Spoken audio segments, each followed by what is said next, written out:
Flaqa bejn il-Kunsill Malti għall-Iżvilupp Ekonomiku u Soċjali l-MCESD, l-imsieħba soċjali flimkien mal-Ministru għall-Enerġija Mirjam Dalli, is-Segretarju Parlamentari għad-Dialogu Soċjali Andi Ellul u ċ-Chairman tal-MCESD David Xwiereb ġiet diskussa l-viżjoni tal-Gvern fil-qasam tal-enerġija.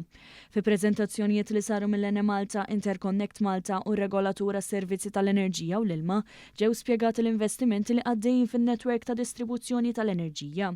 L-iskemi u miżuri biex jinċentivaw u jżidu l-użu tal-enerġija rinnovabbli minn familji u negozji u l-proċessi biex Malta tkun tista' tinvesti f'sistemi ta' enerġija rinnovabbli fuq il-baħar. Bekk l-imsieħba soċjali setgħu wkoll jaraw il-mod kif tissaħħaħ is-sostenibilità, kif ukoll l-użu tal-batteriji bħala teknoloġija emerġenti. Il-Ministru Mirjam Dalli fakret kif tul dawn l-aħħar xhur sar xogħol ta' 82 kilometru ta' cables u bekk issa se tissokta t-tieni fażi.